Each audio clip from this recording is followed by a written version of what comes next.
Hold on to your hats. Shockwaves in the crypto world, Warren Buffett buying $1 billion worth of Bitcoin. The skeptic's unexpected move raises eyebrows. Stay tuned as we unravel the twists in Buffett's stance and its potential impact on the crypto landscape. Don't forget to subscribe, like, and share, and let's start. I think that a real shakeout comes when Bitcoin hits $60,000. Now that the 48,000 level broke to the upside, my theories for sub 40,000 are invalid. If they are invalid, it is way more bullish than perceived before.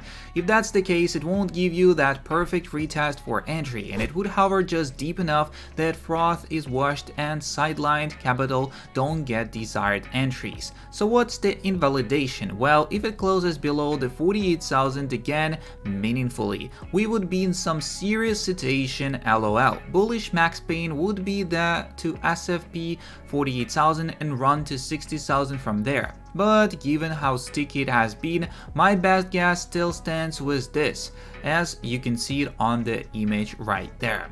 Someone just bought 26,139 Bitcoin, $1.3 billion, as we could see right here on this photograph. Next up, we go for confirmed 4 spot Bitcoin ETFs have been approved on the $30 billion advisor network platform by the Carson Group. Inflows gonna flood in again.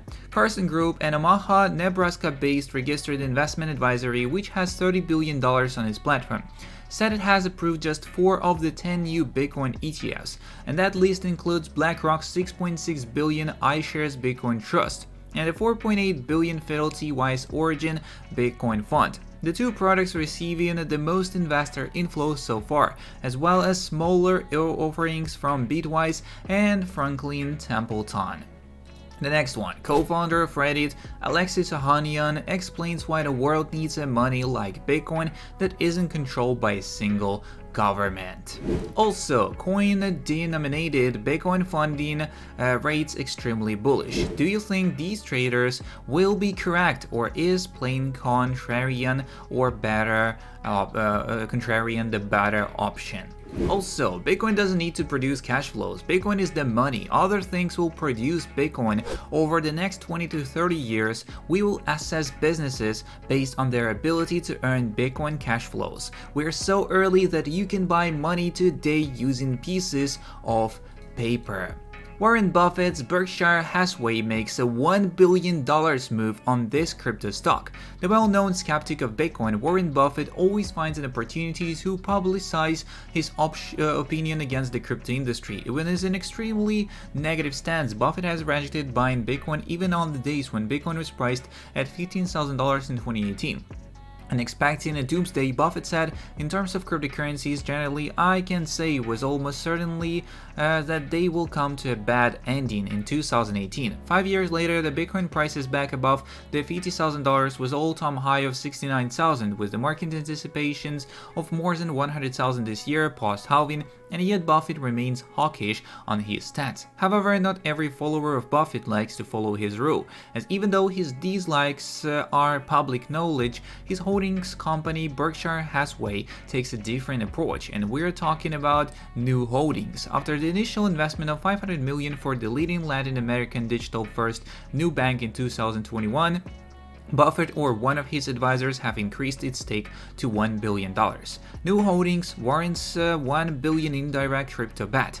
New Holdings is originally known as a new bank, revolutionized the Latin American banking sector when it emerged in 2013 by challenging the traditional banks that leverage their market positions to impose hefty fees. New Bank introduced a digital-first approach, offering adorable financial services through technology. It quickly attracted a vast customer base.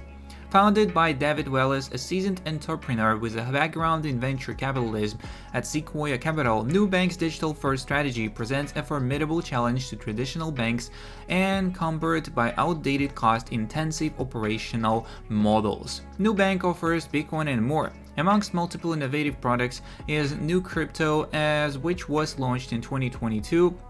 and empowers users to trade in various cryptocurrencies, including Bitcoin and Ethereum. Within its debut months, new crypto attracted over 1 million active users. As this strategic positioning not only highlights Nubank's competitive edge, but also Berkshire Hathaway foresight in recognizing the potential of digital banking and cryptocurrency services in transforming the financial industry. So despite its primary revenue still stemming from conventional financial products, Nubank's foray into the cryptocurrency space marks it as the key player in Latin America's digital currency market. The introduction of its own digital currency, NuCoin, alongside the inclusion of cryptocurrencies like Polkadot and Avalanche, underscores its growing influence in the region.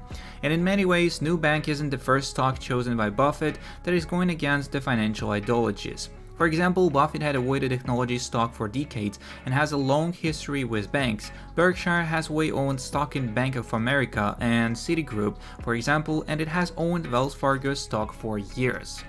Also, newly released Satoshi emails reveal a treasury trove for early Bitcoin lore.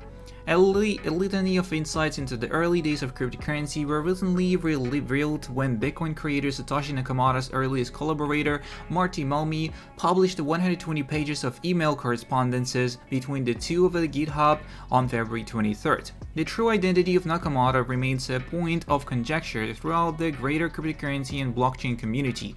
However, the emails recently published on GitHub by Malmi were initially introduced as evidence in a London court case brought by the Crypto Open Patent Alliance against the Craig Wright, who has claimed to be Nakamoto. Based on the Cointelegraph's cursory examination of the emails, there are no smoking guns or telltale revelations that would immediately shine a light on Satoshi's true identity. But for historians, the Bitcoin lore enthusiasts, and the emails include many fantastic quotes and a general air of Satoshi's ness as that same straightforward, simple yet comprehensive, no-nonsense style that permits the Bitcoin white paper. Satoshi and cryptocurrency. So while it's long been positioned that Satoshi themselves came up with the term cryptocurrency, one email sent to Malmi on June 11, 2009 appears to poke a major hole in this theory. As to Malmi's credit, he responded that it sounds good and added that it sounded more interesting than digital P2P cash. Satoshi on anonymity. Malmi's email correspondence also demonstrates Satoshi's keen understanding of anonymity, what it meant, and what the risks of misinformation could mean for Bitcoin. As Satoshi wrote in one mail, "I think we should de-emphasize the anonymous angle. With the popularity of Bitcoin addresses, instead of sending by IP, we can give the impression it's automatically anonymous, and it's possible to be pseudonymous, but you have to be careful."